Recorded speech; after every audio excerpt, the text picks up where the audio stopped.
Dentre as inúmeras relíquias veneradas pelos católicos está o sudário de Turim, o suposto lençol em que Jesus teria sido envolvido por ocasião do seu sepultamento. Mas existe algum estudo histórico ou científico que prove tal afirmação? No vídeo de hoje, uma matéria intitulada O Sudário de Turim, escrito por Fernando Martinez e publicado no jornal Mensageiro da Paz em maio de 1985. Seja bem-vindo ao Diário Pentecostal Historiando, análise histórica e crítica sobre o movimento pentecostal brasileiro. Se inscreva no canal e siga nossas redes sociais. O povo que não conhece a sua história está condenado a repeti-la.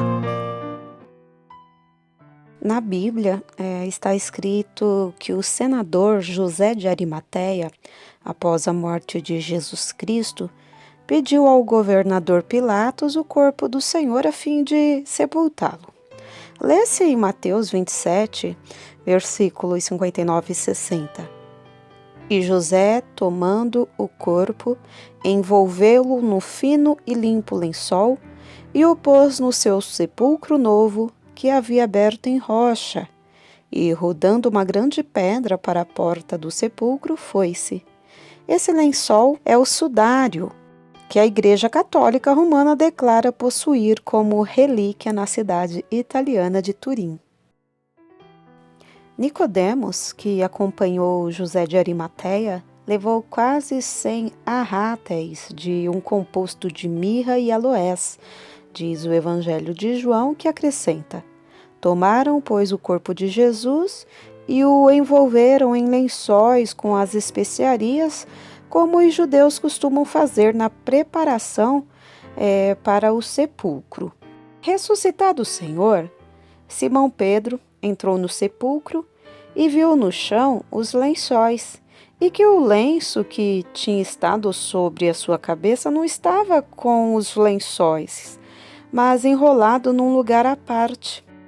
Será que ainda existe esse lençol funerário com quase 2 milênios de existência? Dos inúmeros sudários venerados durante séculos pelos católicos romanos, qual deles é o autêntico? Pois só na Idade Média havia 40 mortalhas verdadeiras de Cristo nos templos católicos. Está acaso provado histórica e cientificamente que o famoso sudário de Turim é o lençol que amortalhou o corpo do Salvador? Estas são perguntas que aguardam uma resposta concreta e convincente. O denominado Santo Sudário ou Sudário de Turim é um pano de linho com 4,25 metros de comprimento e 4 metros de largura, tecido manualmente. Notam-se no mesmo 2 imagens esbatidas, cor de palha, de um corpo humano de tamanho natural, visto de frente e de costas, o qual dá a impressão de haver sido açoitado e crucificado. As referidas imagens estão numa posição oposta uma à outra, parecendo que o cadáver foi colocado de costas sobre uma das metades do lençol e coberto a seguir pela outra.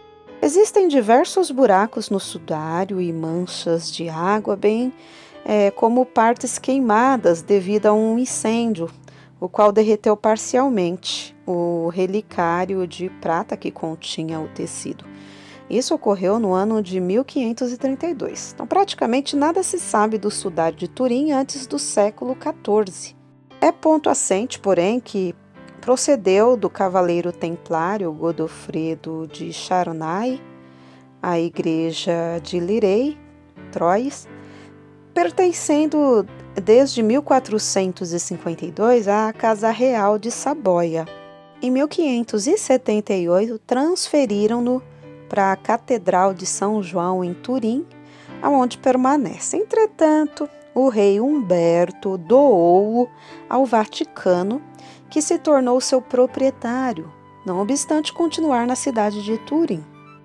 Dois cientistas norte-americanos que em 1978 investigaram de forma exaustiva o sudário puseram a fotografia do mesmo no analisador VP8 usado no programa espacial da NASA, o qual contém um microcomputador. Eles viram nitidamente uma imagem tridimensional de um indivíduo do sexo masculino que fora flagelado e crucificado. Os seus cabelos eram longos e a barba comprida. A figura tradicional de Jesus, com bigode, barba espessa e cabelos compridos, parece não se coadunar com a realidade, visto o cabelo curto ter predominado entre os homens no tempo de Cristo nas regiões helenizadas do Mediterrâneo Oriental, que incluíam a Palestina. Foi apenas no século IV a.C., Anno Domini, aliás, que apareceu o Cristo com barba com o que estamos familiarizados. A maioria das figuras mais antigas de Jesus, segundo e terceiro século, se bem que rudimentares, são as existentes nas catacumbas de Roma. Aí, como descreve Dunkerley, há uma pintura da ressurreição de Lázaro, na qual se pode ver Cristo, um jovem sem barba, com o cabelo curto e grandes olhos. Frederico Farrar declara que em todos esses retratos primitivos, Cristo vê-se invariavelmente muito jovem e com o cabelo curto. Há outro aspecto que desejamos salientar. O costume funerário judaico era o de amortalhar os cadáveres com tiras de linho que se atavam entre as mãos e os pés, ficando o corpo com a aparência de um casulo.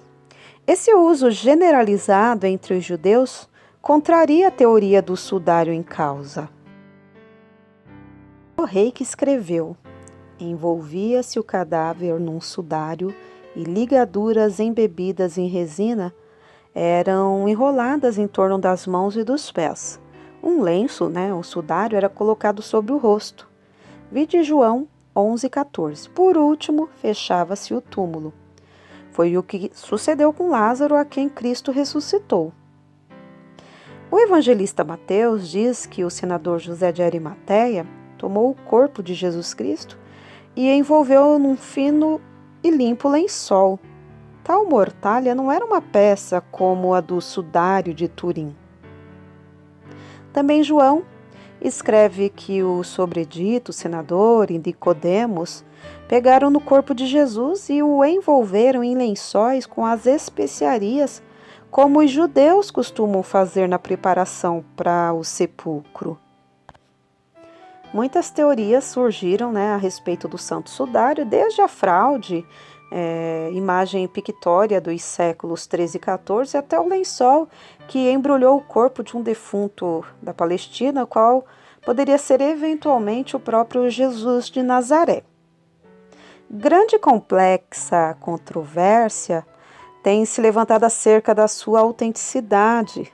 Lê-se na Enciclopédia Luso-Brasileira de Cultura, editorial Verbo, que acrescenta: em 1902, o professor Delage defendeu na Academia das Ciências de Paris que a imagem parece dever-se à evaporação de um cadáver humano. E entre os defensores da tese da autenticidade, salientou-se Paul Vignon com uma argumentação exaustiva e aparentemente bastante consistente. Mas a verdade é que o problema continua sem solução satisfatória sob o ponto de vista histórico e científico. Vários cientistas examinaram, há 6 anos, a aludida mortalha, descobrindo na mesma indícios de pólen de dezenas de espécies de plantas, das quais 33 apenas existem na Palestina e Ásia Menor. Os fios dos tecidos do sudário são de um tipo comum da região do Médio Oriente, no primeiro século da nossa era. No ano de 1979, o Dr. John Eller e outros homens de ciência procederam a um exame completo da célebre mortalha com o auxílio do mais moderno equipamento, efetuando testes físicos, químicos e biológicos. pelo menos 400 de cientistas deram o seu contributo no sentido de se determinar a autenticidade do sudário de Turim. Muitas pessoas, incluindo jornalistas, manifestaram interesse em saber se os resultados a que chegaram os cientistas permitiu asseverar ser o sudário o lençol funerário que envolveu o corpo de Jesus. O Sr. J. Eller diz no seu livro que o sudário não se apresentava qualquer elemento que pudesse negar a presença efetiva de um homem flagelado e crucificado sobre aquela peça de linho. Mas de quem era esse corpo? A ciência não pode fornecer a resposta, simplesmente não sabemos. E conclui, o sudário continua a ser, como sempre, um mistério. Lê-se no US Catholic, de maio de 1978. Em última instância, quase tão difícil provar cientificamente a autenticidade do sudário de Turim, como é documentar ou explicar a ressurreição de Cristo. Porém, a ressurreição é algo essencial, e a questão do sudário não o é.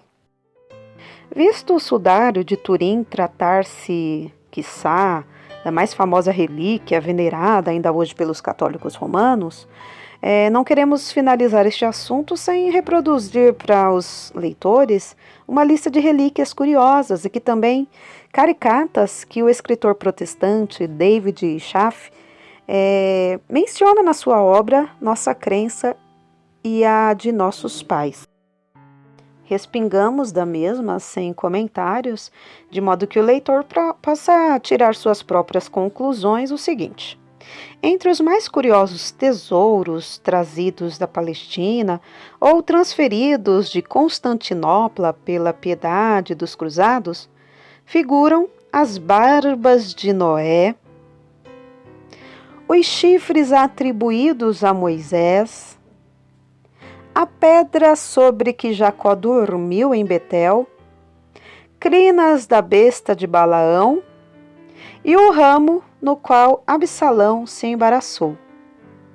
Referindo-nos outra vez à coleção de 5.005 relíquias exibidas em Wittenberg durante a infância de Lutero, especificamos que ela continha ossos de Davi, um dente que pertencera a Zacarias, 3 fragmentos da vara de Arão, 2 pedaços do bordão de Moisés, fragmentos do machado que lavrou a cruz de Nosso Senhor, 8 pedaços de uma das pedras com que Estevão foi apedrejado, 18 fragmentos de ossos de São Paulo, um elo da corrente com que Pedro foi ligado, 5 gotas de leite de Maria e 7 pedaços do seu véu. Os reformadores protestantes unanimemente puseram de lado o culto de imagens e relíquias, como contrário à Escritura e como uma espécie de culto idolátrico. Sua opinião acha-se expressa nas palavras do Catecismo Maior de Lutero: são todas elas madeira morta que não pode trazer nenhum benefício. Lutero contou ter visto em Roma a própria corda com que se dizia haver-se Judas enforcado. Também contou de uma imagem da Virgem em Grimetal a que se atribuía a virtude de curar a sífilis. Em matéria de relíquias, disse Calvino, é quase incrível que haja sido o mundo tão largamente enganado.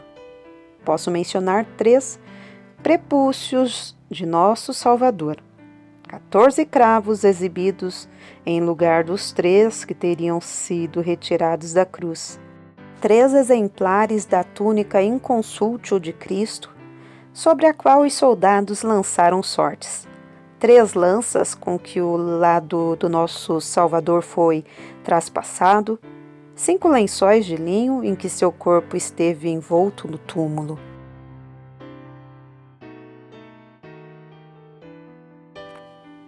Calvino também falou de um dos braços de Santo Antônio, mostrado e beijado em Genebra, o qual, sendo examinado, tornou-se em osso de veado, como aconteceu também com alguns crânios de São Pedro conservados no altar da igreja de São Pedro, daquela mesma cidade, os quais vieram a ser identificados como pomes.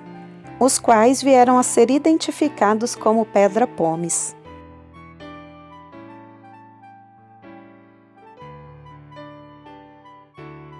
Jornal Mensageiro da Paz, Fernando Martinez, maio de 1985.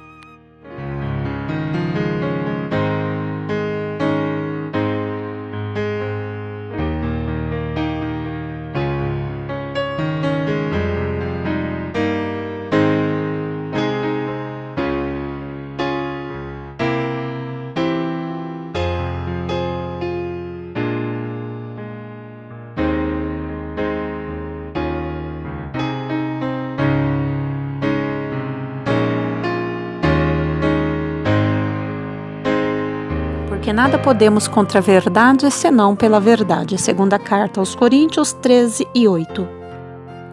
Se você gostou do conteúdo deste vídeo, se inscreva no canal, deixe o seu joinha, compartilhe e ative o sininho para receber do YouTube as notificações dos novos vídeos.